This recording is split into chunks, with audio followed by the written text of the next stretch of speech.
Welcome back to the Poker Vlog. This is episode number 20. We have reached episode 20 here on the vlog.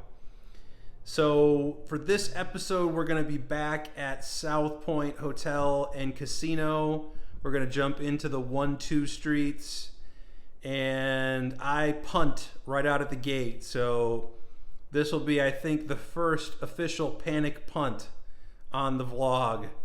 I may have punted before when I ran my aces into a set of queens, but I think this is more of an official punt.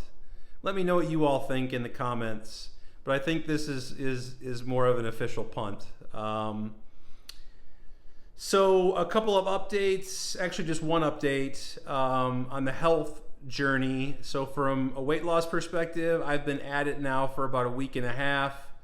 Eating clean, exercising, monitoring my calories, and the first week in I lost 4.8 pounds. So I'll put my totals up here.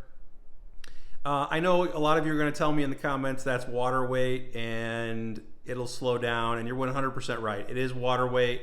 The weight loss will slow down. I know I've been down this path before, so I would expect that will slow down to maybe 1.5 pounds, 2 pounds a week at most moving forward. But I will take the 4.8 pound loss right out of the gate. It's really good motivation, and it means we're on the right track and doing the right things. So, and I also will just say that eating healthy and losing weight for me is not just about appearance, but it's also about how I feel and how I feel at the poker table. So I find when I'm not eating healthy and I'm overweight, my thought processes get a little muddied. I'm easily like more triggered, more on edge, and I'm also sleepier, right? I don't have as much energy and as much stamina. So I think all of this will help me play better poker, in addition to also just living a healthier and a fitter lifestyle. So all positive things. So that's it for the updates. Thank you all again for tuning in and for the support. I hope you enjoy the hands. I will see you all at the table and in the outro. Oh, and real quick, guys, before we get into the hands, this is going to be the first of a two-part episode. I recorded a bunch of hands over Saturday and Sunday at South Point, and there's just too many to include in one vlog. So I'm going to break it up into two different episodes. So this will be part one. There'll be a part two coming up next week, so stay tuned for that, and we'll get into the totals in next week's episode.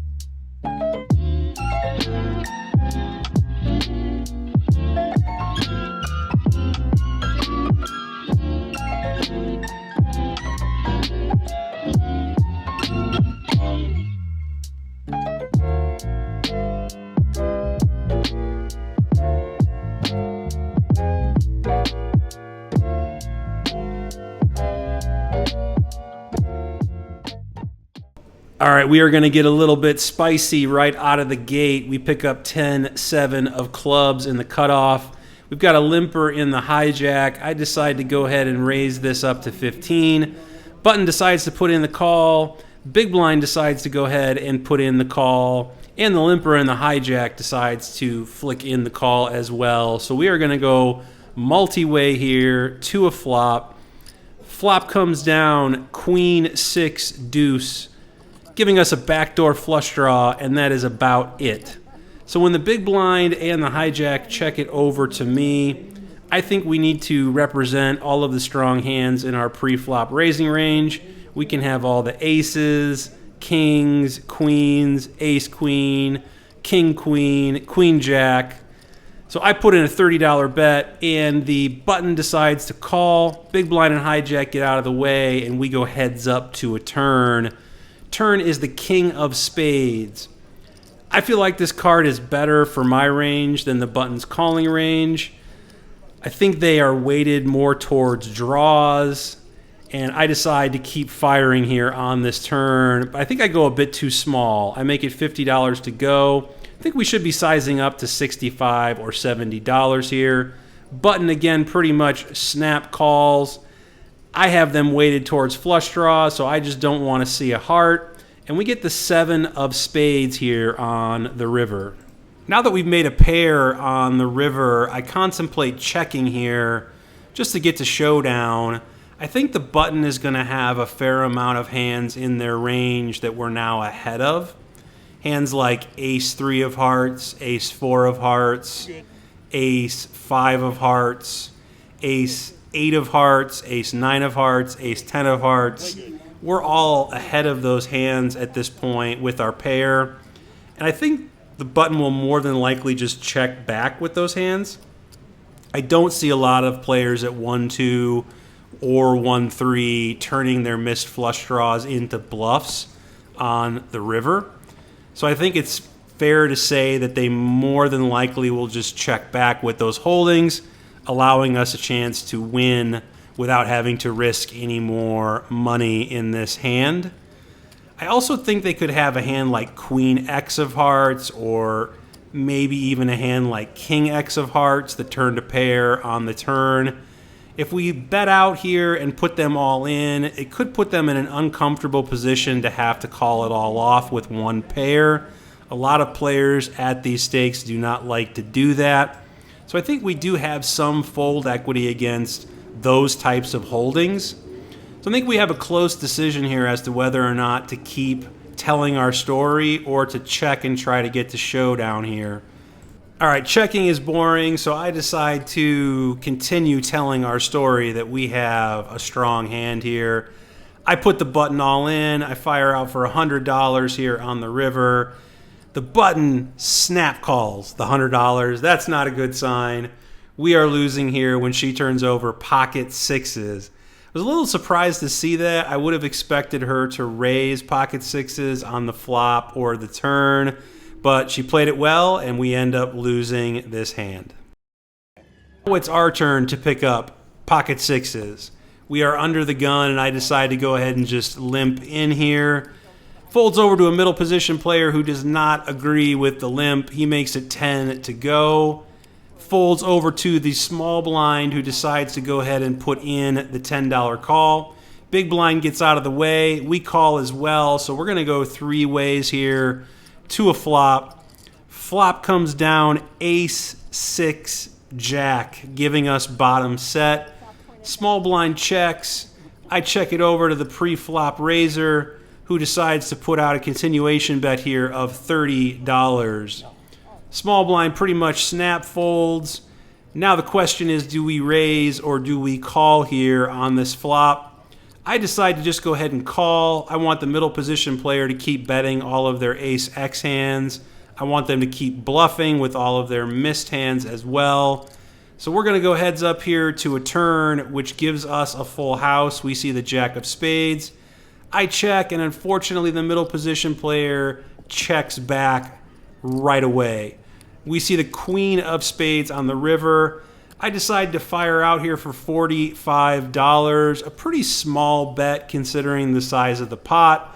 I want the middle position player to call with all of their jack X hands. I want them to call with any of their ace X hands. So I wanted to put a bet sizing out there that induced a call. And that's exactly what we end up getting. The middle position player doesn't think too long before calling. We turn over our full house, and we are indeed good here on this river. So we win a nice little pot, win some money back after our bluff early on. Always nice to get some momentum going here in the second hand of the night. Premium hand we pick up for the night is pocket queens in the hijack. We've got about 5 limpers in the pot, so I raise it up to $15 here, and everyone decides to go ahead and call. So it doesn't get anybody out of the way. We don't thin out the field whatsoever. We're going to go 5 ways to a flop here with pocket queens. Not an ideal situation. when you have a premium pair.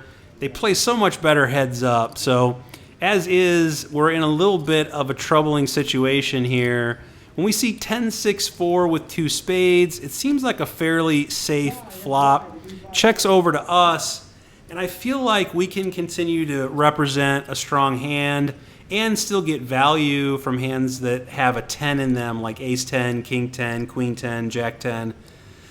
So I go ahead and make it $45 to go, and it ends up folding to the under the gun player who limp called. He now just jams in his entire stack. It's about another $130-ish for me to call here. And I don't think we are ahead of too much. I mean, what is he raising here for value that we beat? Maybe a hand like pocket jacks? I don't think he's doing this with a hand like ace 10 or a hand like king 10 or queen 10. I think he would just call with those hands. I could be wrong, but I don't know if he would jam all in with top pair here. He might be doing this with a hand like ace king of spades, ace queen of spades. We do not have the queen of spades, so he's got all of those hands in his range. While we're in the tank here, go ahead and hit the like button and subscribe to the channel and hit that notification bell so you don't miss me go into the tank on future hands. I end up folding here, and this player ends up showing pair and a flush draw, and he ended up bluffing us out of that pot. Very next hand, we are dealt pocket kings in middle position. Definitely going to be raising this one up. I make it 15 to go.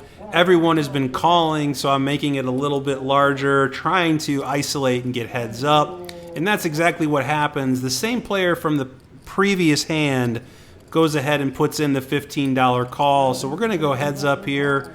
Flop comes down pretty coordinated. We see queen, jack, 8. It is a rainbow board, but hands like 10-9 got there.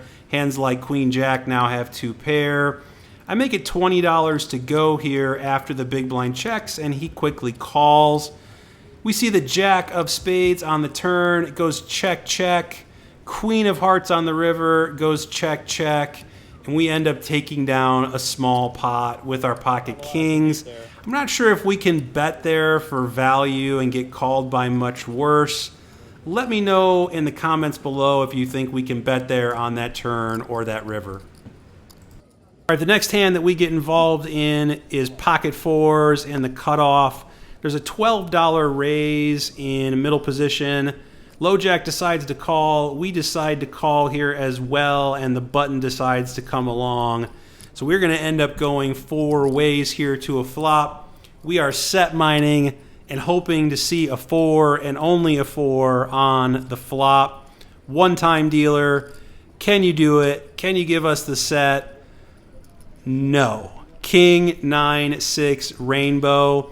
The original raiser checks, and now the player in the low jack decides to bet out here and lead into this board. I fold pretty quickly, and we move on to the next hand. Just came back from a short break. We end up posting $3 to get dealt back in the game. We pick up the ace of spades and the queen of hearts. We are in the cutoff. Got a couple limpers in the pot, so I go ahead and raise this up to 15. The button decides to go ahead and come along and put in the $15 call. The big blind decides to go ahead and put in the $15 call. After some discussion with some of the newer players at the table, I don't know exactly what they're sorting out here, whether or not they're calling, whether or not they're folding, whether or not they're raising, or what is going on. But eventually they do release their cards. The limper to my right in the hijack releases his cards as well. So we're going to go 3 ways here to a flop. Flop comes down queen, jack, deuce, rainbow, giving us top pair, top kicker. Big blind checks it over. I'm going to be firing out here. I make it 20 to go. Button decides to put in the $20 call. And the big blind decides $20 is too much money. They go ahead and let their cards go. We're going to go heads up here to a turn, which is the 9 of spades. Brings in the backdoor flush draw and makes the board more connected. I check and the button checks, and we see the king of diamonds here on the river. I check again. The button thinks for a little bit but decides to check this back. and we end up winning this with our pair of queens. I think we might have been able to get 2 streets of value there. Let me know your thoughts on that in the comments, if we should be going for 2 streets of value with this board and this holding. All right, this time we've got the goods. We pick up pocket aces on the button.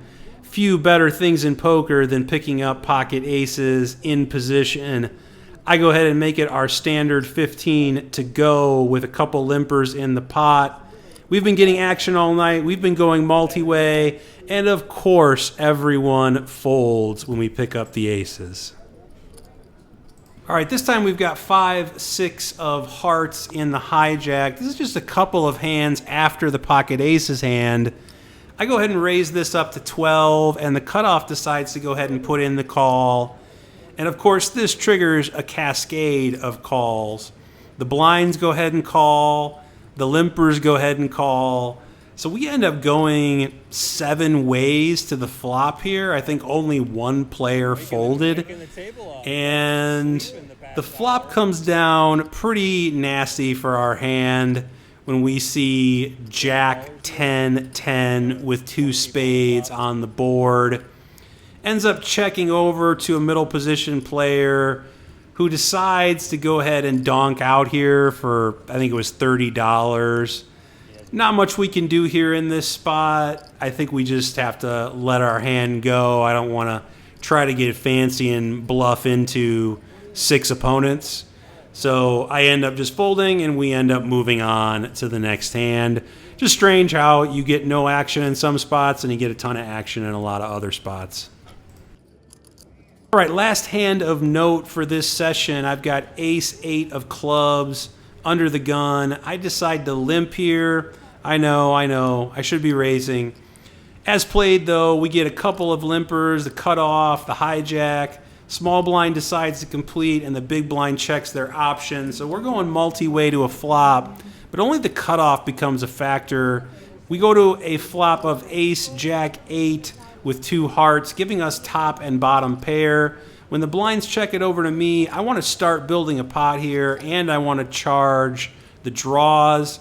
So I fire out a pot size bet here of $10, and only the cutoff player decides to put in the $10 call. So now we're going to go heads up here to a turn card. And the turn is the 4 of spades, which is a pretty safe card, although it does bring in a backdoor flush draw. Not too concerned with that. I go ahead and make it 15 to go. Fortunately, the player doesn't think too long before releasing their hand. We cheekishly show him the 8. He says, "You're good. I was chasing." And that's going to be the last hand of the night. All right, everybody, so that wraps up episode 20. I hope you all enjoyed the hands. If you did, please do hit that like button. Please give me a thumbs up. Subscribe to the channel. Hit the notification bell so you don't miss future episodes. And share this with your family, friends, coworkers, anyone who you feel would enjoy this type of poker content. Thank you all so much for the support. Thank you all so much for all of your comments and feedback. I really appreciate every single one of them, especially some of the hand analysis. It's been really helpful and really beneficial for me to review some of your feedback on how to approach different hands and different situations and thought processes. So I really appreciate all of that. Look forward to seeing you guys in the next episode. We will go over the totals for these 2 sessions in the next episode, so stay tuned for that. Until then, be well, be safe, and good luck at the tables.